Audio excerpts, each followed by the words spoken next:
Italy যেতে চান কিন্তু অ্যাপয়েন্টমেন্ট পাচ্ছেন না, কোনো চিন্তা নেই। ৭০ থেকে ১ লাখ টাকা খরচ করলেই শতভাগ নিশ্চয়তার সাথে মিলবে অ্যাপয়েন্টমেন্ট নামক সোনার হরিণ। অভিযোগ, দালালদের মাধ্যমে খোদ ভিএসএফ গ্লোবাল দীর্ঘদিন ধরে চালিয়ে যাচ্ছে এমন বাণিজ্য। ফলে ইতালির জব অফার নুলাস্তা পেয়েও টাকা না দেয়ায় অ্যাপয়েন্টমেন্টের অপেক্ষায় বিদেশ যাওয়ার স্বপ্ন ধূলিসাৎ হচ্ছে হাজার হাজার মানুষের। নাইমাল জিকোর ৩ পর্বের ধারাবাহিক প্রতিবেদনের আজ দেখুন প্রথম পর্ব।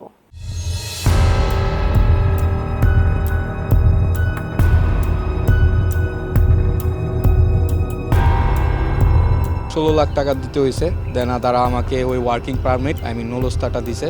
উন্নত জীবনের আশায় দেশের মাটি ছেড়ে বিদেশে পাড়ি জমাতে দীর্ঘদিন ধরে চেষ্টা করছেন রেজা।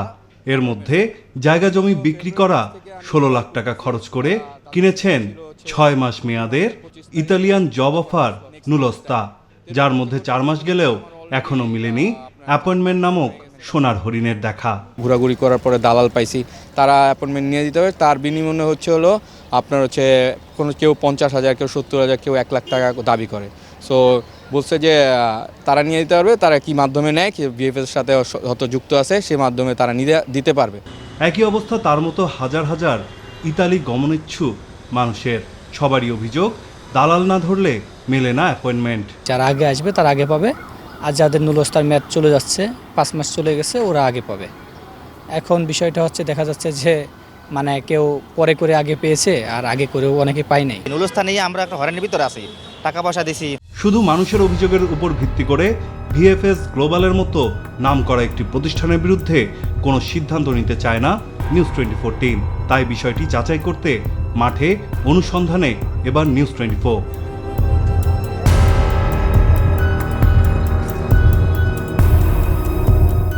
পরিচয় হয় একাধিক দালালের সাথে এবং সব দালালই আমাদের নিয়ে যায় জমাদ্দার ট্যুর অ্যান্ড ট্রাভেলস নামে প্রতিষ্ঠানে।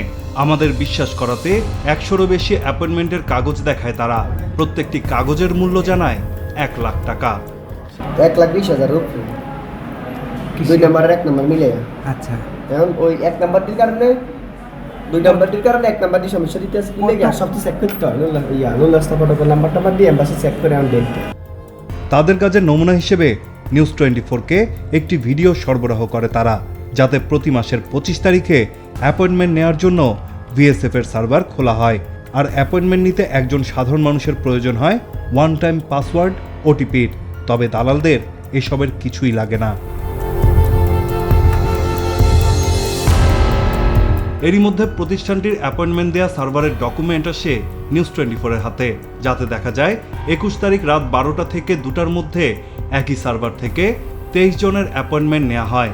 এটা কিভাবে সম্ভব তা জানতে আইটি বিশেষজ্ঞের দ্বারস্থ হই আমরা।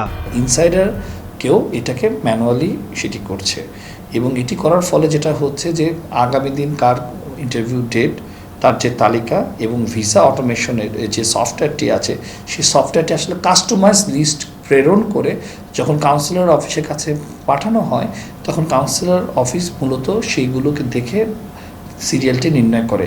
এমন অনিয়মের উত্তর জানতে মুঠোফোনে যোগাযোগ করা হয় প্রতিষ্ঠানটির কান্ট্রি ম্যানেজার শান্তনুর সাথে, যদিও বিষয়টি অস্বীকার করেন তিনি। এরকম কোনো স্লট ওপেন করা লোকালি হয় না। অভিবাসন নিয়ে কাজ করা সংগঠন রামরু ও বিশেষজ্ঞরা বলছেন, এমন ঘটনা এড়াতে প্রতিষ্ঠানটিকে জবাবদিহিতার আওতায় আনতে হবে। ঝট করেই পাওয়া যাচ্ছে, কিন্তু বিশাল টাকা এই দালালদেরকে দিতে হচ্ছে। আর যদি সরাসরি করতে যায়, তাহলে ভিসায় কোনো ইন্টারভিউয়ের অ্যাপ্লিকেশন ডেটই পাওয়া যাচ্ছে না। আমি নিজে ভুক্তভোগী। সমস্ত জায়গায় যে মধ্যস্বত্বভোগী গড়ে ওঠা, আমি মনে করি এই সংস্কৃতিটা কিন্তু সুশাসনের পরিপন্থী। কাজে আমি মনে করি যে একটি দেশে আসলে সুশাসন গড়ে তুলতে হলে সেই দেশের মধ্যে যতজন কাজ করে, যত সংস্থা কাজ করে, সেটা দেশি হোক, বিদেশি হোক, আন্তর্জাতিক হোক, প্রাইভেট হোক, সবাইকে আমি মনে করি এক ধরনের জবাবদিহিতা আনাটা, সুশাসন প্রতিষ্ঠা করাটা আসলে জরুরি। এর মধ্যে আবার একটু অ্যাডভান্সড লেভেলের দুর্নীতি, তার কারণ হচ্ছে যে এখানে পুরো প্রক্রিয়াটাকে, ডিজিটাইজ প্রক্রিয়াটাকে আবার তারা এক ধরনের ক্যাপচার করে নিয়ে সেটা করছে, যদি এটা যে অভিযোগগুলো সঠিক প্রমাণিত হয়। অনিয়মের এমন অভিযোগ ও ভুক্তভোগীদের আন্দোলনের চাপে পড়ে ওয়েবসাইটের বদলে অ্যাপয়েন্টমেন্ট বর্তমানে দেয়া হচ্ছে ইমেলের মাধ্যমে। এখানেও গল্পটা আগের মতোই, শুধুই ভোগান্তির।